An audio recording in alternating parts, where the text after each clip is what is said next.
السلام علیکم ناظرین، میں ہوں لبید احمد، آپ دیکھ رہے ہیں ٹی ڈی ایم۔ ناظرین، آج ہم ایک بہت اہم صورتحال پر بات کریں گے اور پوری تصویر کو جوڑ کر دیکھیں گے کہ اصل میں ہو کیا رہا ہے اور دنیا کس طرف جا رہی ہے۔ ایران اور امریکہ کے درمیان جنگ بندی کے نکات میں واضح اور گہرا تضاد ہے، اسی لیے مذاکرات آگے بڑھتے دکھائی نہیں دیتے۔ ایران کی بنیادی شرائط نسبتاً واضح ہیں کہ آبنہ ہرمز پر مکمل کنٹرول، کسی بھی قسم کی رجیم چینج سے انکار اور برابری کی بنیاد پر مذاکرات کی آمادگی۔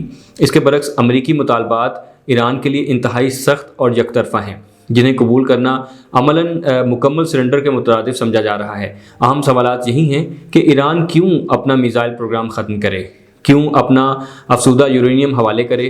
زمینی حقیقت یہ ہے کہ اگر ایران دباؤ میں ہے تو امریکہ بھی کم مشکل میں نہیں ہے، بلکہ کئی پہلوؤں سے زیادہ دباؤ کا شکار نظر آتا ہے۔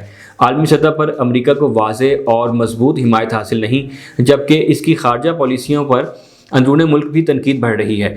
توانائی کے عالمی بحران کا الزام بھی بڑی حد تک امریکہ پر ڈالا جا رہا ہے، جس نے عالمی منڈیوں میں بے چینی پیدا کر دی ہے۔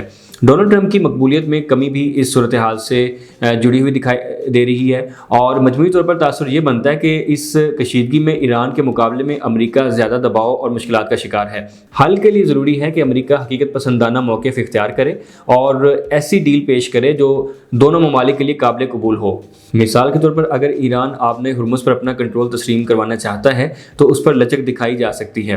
جیسا کہ دنیا میں دیگر میری ٹائم راستوں پر فیس لی جاتی ہے تو ایران کو بھی فیس لینے دی جائے۔ سوئز کینال اور پاناما کینال جیسے راستوں پر بھی ٹرانزٹ فیس معمول کی بات ہے۔ اسی طرح اگر امریکہ کو ایران کے تیل سے مسئلہ ہے تو براہ راست معاہدہ کر کے سستے داموں تیل خریدا جا سکتا ہے، نہ کہ مکمل کنٹرول کی کوشش کی جائے۔ یورینیم کے معاملے پر بھی ممکنہ حل موجود ہے۔ روس یا چین بطور ضامن کردار ادا کر سکتے ہیں، لیکن بڑا سوال یہ ہے کہ امریکہ اور اسرائیل کی گارنٹی کون لے گا؟ اس جنگ میں فوری نقصان بظاہر امریکہ کو ہو رہا ہے، جبکہ سب سے بڑا شارٹ ٹرم فائدہ روس کو ملا ہے، کیونکہ اس کے تیل کی قیمتوں میں اضافے سے پریمیم مارکیٹ شیئر میں اضافہ ہوا ہے۔ ان ٹرم کی بات کریں تو چین بہت زیادہ گین کرے گا، صرف جیو پولیٹیکلی نہیں بلکہ معاشی طور پر بھی، کیونکہ اس انرجی پرائس شاک کے بعد تمام دنیا کو انرجی ٹرانزیشن کے لیے جو اجزاء چاہیے ہوں گے اس کی کیپیسٹی صرف چین کے پاس ہی ہے، اس کو بہتر بنانے کے لیے۔ اب اگر زمینی صورتحال کی طرف آئیں تو تصویر مزید واضح ہو جاتی ہے۔ ایرانی فوجی ذرائع کے مطابق 1 ملین سے زائد جنگجوؤں کو لڑائی کے لیے تیار کر لیا گیا ہے۔ یہ تیاری امریکی اور اسرائیلی فضائی حملوں کے بعد زمینی مقابلے کے لیے کی گئی ہے۔ اس تعداد میں صرف پیشہ ور فوجی نہیں بلکہ عام شہری اور رضاکار بھی شامل ہیں، جو ملک کی دفاعی تیاری میں حصہ لے رہے ہیں۔ ایرانی نوجوان بڑی تعداد میں مقامی بھرتی مراکز میں جا رہے ہیں۔ یہ مراکز 3 اہم اداروں کے زیر انتظام ہیں۔ بسیج یہ ایک عوامی رضاکار فورس ہے جو ایران میں دفاعی اور داخلی سیکیورٹی کی سرگرمیوں میں حصہ لیتی ہے۔ ایرانی ریولوشنری گارڈ کور یہ ایران کی ایک خاص فوجی اور سیکیورٹی فورس ہے جو ملکی دفاع اور خطے میں ایرانی مفادات کے تحفظ کے لیے اہم کردار ادا کرتی ہے۔ باقاعدہ فوج یہ ایران کی روایتی فوج ہے جو زمینی، فضائی اور سمندری دفاعی حکمت عملی پر کام کرتی ہے۔ میڈیا رپورٹس کے مطابق نوجوان رضاکار نہ صرف فوجی تربیت کے لیے آ رہے ہیں بلکہ اپنے ملک کی دفاعی سرحدوں کی حفاظت میں حصہ لینے کے لیے بھی تیار ہیں۔ تسنیم نیوز ایجنسی کے ایک فوجی اہلکار نے بتایا ہے کہ رضاکاروں کی یہ بھیڑ تاریخی طور پر نایاب ہے اور ان میں ایک تاریخی مزاحمت پیدا کرنے کا جذبہ ہے۔ صرف بھرتی اور تعداد ہی اہم نہیں ہے بلکہ یہ فوجی مکمل طور پر منظم اور لڑائی کے لیے تیار ہیں۔ ایرانی فوج نے اپنی زمینی، فضائی اور سمندری حکمت عملیوں کے مطابق ان 1 ملین سے زائد فوجیوں کی تعیناتی اور تربیت کی ہے۔ ٹیکنیکل سطح پر یہ فوجیوں کو مختلف اسکواڈز، ڈویژنز اور کورس میں تقسیم کیا گیا ہے تاکہ زمین، پانی اور فضا میں ہر قسم کی کارروائی انجام دی جا سکے۔ فوجی ذرائع کے مطابق امریکی ممکنہ زمینی حملے کو تاریخی غلطی قرار دیا جا رہا ہے، جس پر ایرانی جنگجو شدید جوش و جذبے کے ساتھ رد عمل دینے کے لیے تیار ہیں۔ اور اگر ایرانی فوج کی مجموعی طاقت کو دیکھا جائے تو ایران نے اپنی فوج کو 3 حصوں میں تقسیم کیا ہوا ہے: ایرانی آرمی، پاسداران انقلاب اور بسیج آرمی، اور ان تمام کی تعداد الگ الگ ہے۔ ایرانی آرمی ریگولر فوج ہے اور ایران کی کل فوجی تعداد 2026 کے مطابق کل ایکٹیو اہلکار تقریباً 6 لاکھ سے 6,10,000، اور عالمی درجہ بندی اس کی اگر کی جائے تو گلوبل فائر پاور انڈیکس کے مطابق ایران دنیا کی ٹاپ 20 فوجوں میں شامل ہے۔ طاقت کا انحصار افرادی قوت اور اسلحہ اور لاجسٹکس پر ہے۔ اگر بڑی فوج کی بات کریں تو 3,50,000 ہیں، اور پاسداران انقلاب اس میں پاسداران انقلاب 1,90,000، فضائیہ 37,000 اور بحریہ 18,000 ہے۔ اور اگر ایئر ڈیفنس فورس کی بات کریں تو 15,000، اور نیم فوجی جنڈارمری جو ہے وہ 40,000، اور ریزرو فورس 3,50,000۔ اور بسیج جو کہ نیم فوجی فورس ہے اس کے ایکٹیو ریزروز جو ہیں وہ 4 لاکھ ہیں جو کہ فعال ہیں، اور دعویٰ شدہ مجموعی ممبرز جو ہیں اس میں 6 سے 12 ملین تک ہیں۔ جنگ کے وقت یہ فورس بڑی تعداد میں متحرک ہو سکتی ہے۔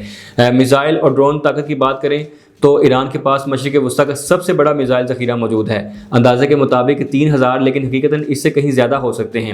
رینج 2000 سے 2500 کلومیٹر تک جو کہ اسرائیل اور یورپ تک پہنچ سکتے ہیں، لیکن موجودہ جنگ میں 4000 کلومیٹر سے زیادہ مار کرنے والا میزائل استعمال کیا گیا ہے۔ اس میں سب سے اہم میزائل خرم شہر جو کہ 2000 کلومیٹر کا ہے اور یہ 1500 کلو وار ہیڈ لے کے جانے کی صلاحیت رکھتا ہے۔ دوسرے نمبر پر قدر ہے جو کہ 110 وار ہیڈ اور 2000 کلومیٹر اس کی رینج ہے، جبکہ عماد جو ہے وہ 1700 کلومیٹر ہے، اور حاج قاسم 1400 کلومیٹر، سجیل 2 2000 کلومیٹر اور فتح ہائپرسونک 1400 کلومیٹر، ذوالفقار 700 کلومیٹر، اور ڈرونز شاہد اور مہاجر جو ہیں وہ سیریز بہت مشہور ہیں۔ روس بھی یوکرین جنگ میں استعمال کر چکا ہے۔ زمینی فوج کی بات کریں تو 1500 سے زیادہ ٹینکس ہیں اور آرٹلری 7000 کے قریب ہیں، اور فضائیہ ایئر فورس جو ہے وہ سب سے کمزور شعبہ ہے، صرف 250 جنگی طیارے ہیں، جس کا دفاعی بجٹ 2024 میں 7.9 ارب ڈالر اور 2025 کے لیے مجوزہ 9.2 ارب ڈالر ہے، اور اس میں اگر اضافہ دیکھا جائے تو وہ 145% تک ہے۔ اب بات کرتے ہیں اسرائیلی ٹارگٹ پلان کی، پاکستانی مداخلت کی اور پس پردہ سفارتی کوششوں کی۔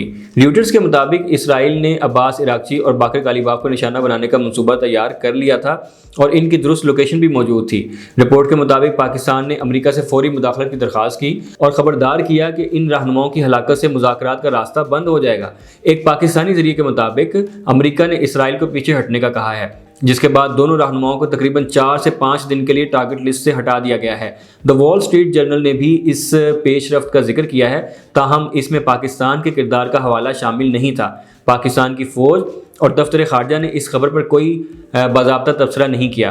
اسرائیل کی فوج اور وزیر اعظم بنیامین نیتن یاہو کے دفتر نے بھی خاموشی اختیار کی ہے، جبکہ ایک ترجمان نے صرف یہ کہا ہے کہ اہداف پر کھل کر بات نہیں کی جاتی۔